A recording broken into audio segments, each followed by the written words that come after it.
Congratulations, guys. Jack, I'll start with you. How much of an easy decision was this for you to make? Very easy. Yeah, it's I didn't really have any other option. Like I was always going to stay at Geelong, and I'm stoked to have it all done now. Yeah, very grateful. It's been somewhere we've been able to grow so far in our careers, and to extend a bit longer term.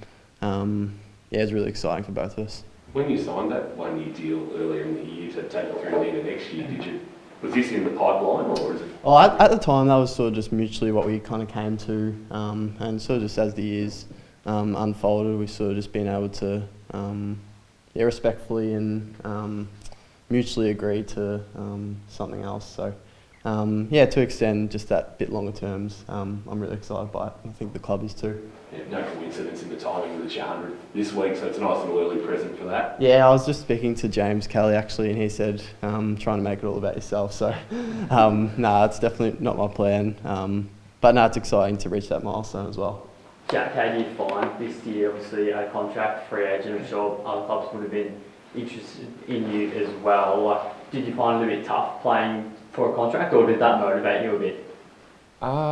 It was almost in the back of my mind, coming off like a pretty decent rehab stint. I was pretty happy just to be back playing, and I was obviously going to try and just get good consistency on the footy field, and then let hopefully everything take care of itself off the field. So, it wasn't in the forefront of my mind much this year.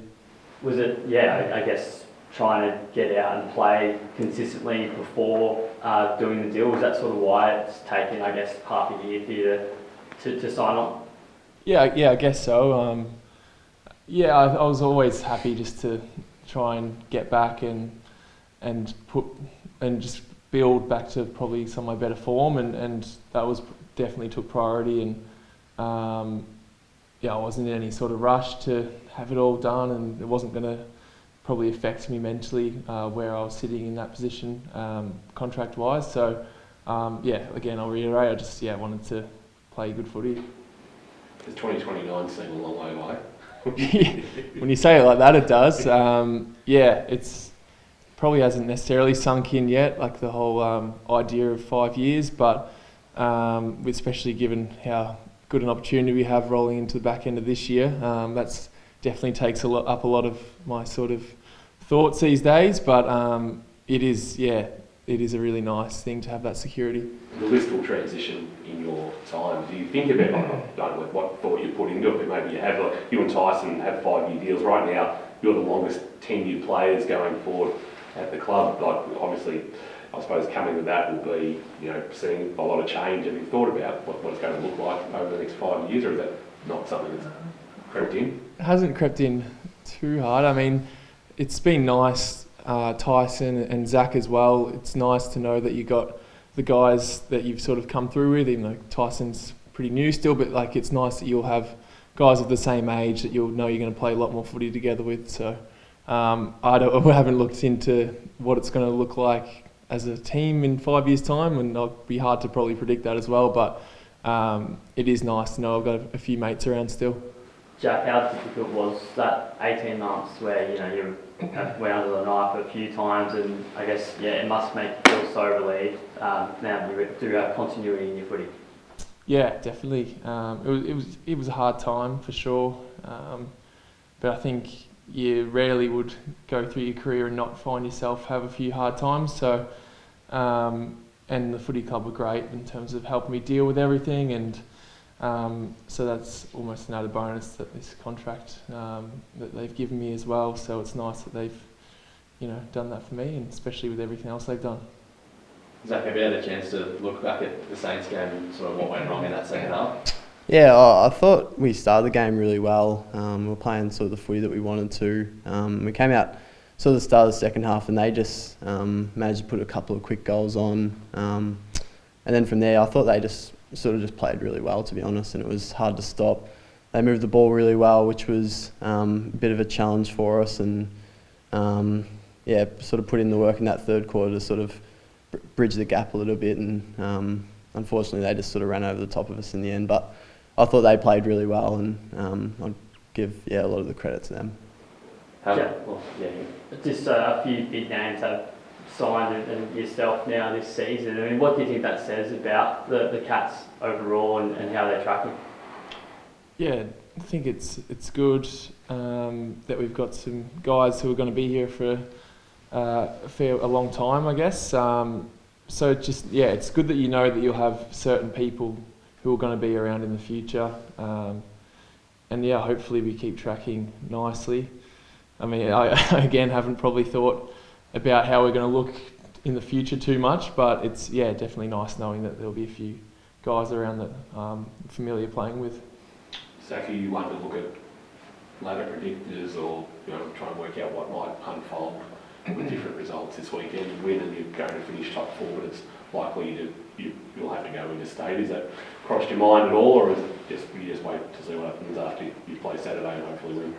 Oh yeah, I mean, you sort of are aware that there is a number of different possibilities to play out for not only us but all the other teams. So you're definitely aware of it, but at the same time, I think the worst thing you can do is look too far forward. You can sometimes overwhelm yourself with too much information. So I think what we can do as players is sort of focus on just getting our processes right throughout the week.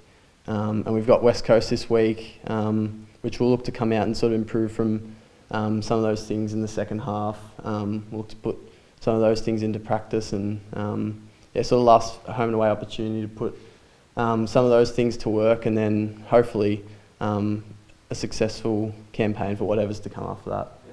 I can ask you how confident you are that you can challenge for the Premiership, and you'll tell me that you are confident you can challenge for the Premiership, but what gives you that level of confidence? Yeah, I think we've had a number of young guys this year who've come in and played some really good footy, which has been important for us. We've been able to sort of stay relatively healthy throughout the year. Obviously there's a couple of guys out, but we've had some good continuity of games between everyone. I mean, I think we've played some really good footy in patches throughout the year. Obviously every team's kind of had their moments where they haven't been at their best, but it's a tough competition. It's tough to sort of do it every week. So I'm always confident that we can sort of be dangerous if we do bring our best, but that's the challenge for every team, just to be able to do it at the right moment. Jack, you guys, the Cats have been a little inconsistent at times. Obviously, started the season hot and then a bit of a rut, and within games you have gone up and down at times, like we saw on the weekend. What do you think is the solution to solving that, and what has been the issues, do you think, at those times? Yeah, it's a tricky one to put your finger on. I mean, we've seen this year how close the competition is and how every team, when they are, do have that momentum and playing at their best, that they can challenge anyone. So, I mean, the solution, I guess, is to try and have your game going for as long as possible throughout a game. And I assume that's what we're going to try and do as best as we can. So, yeah. Zach, as I mentioned before, 100 games this weekend. How do you reflect on your 99 to date so far? Yeah, it's been something that I've really enjoyed, sort of growing alongside Jack. We were picked up at the same time with a number of other guys who we've had great relationships with, sort of seen a number of guys go in and out, but we've been really lucky to come through with a core group of guys. Just learn and grow together, and obviously had some good times. There's some obviously ups and downs along the way, but yeah, something I'm proud of to reach this milestone.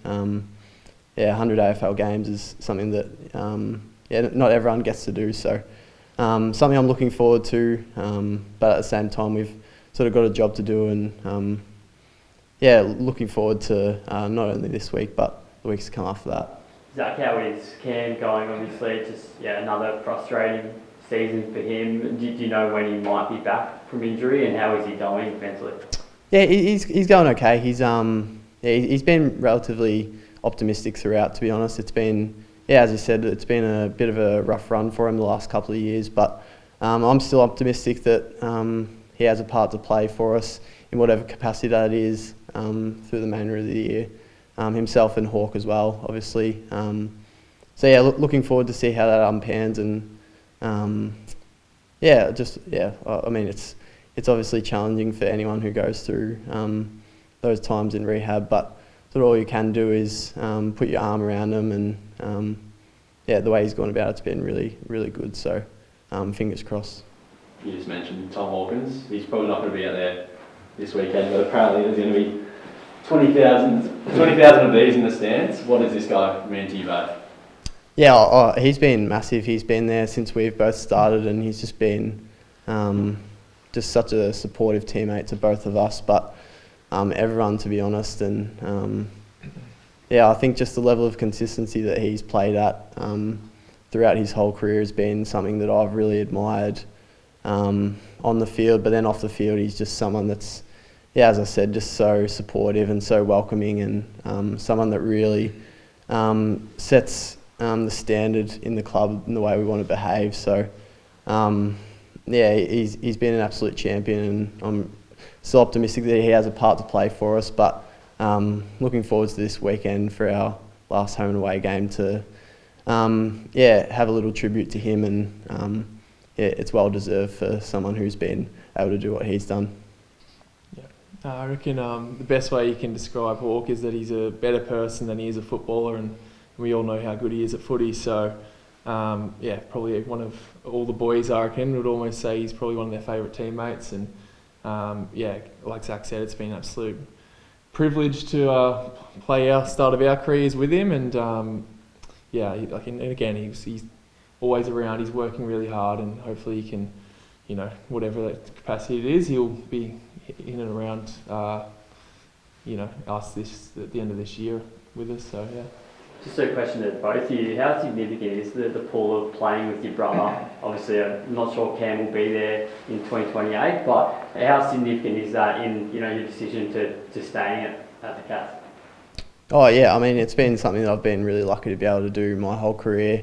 Something that I'm sure in the future that I'll look back really fondly on, and even day to day, it's just I feel really lucky to be able to be on a similar schedule to him, chat through things, get his assistance.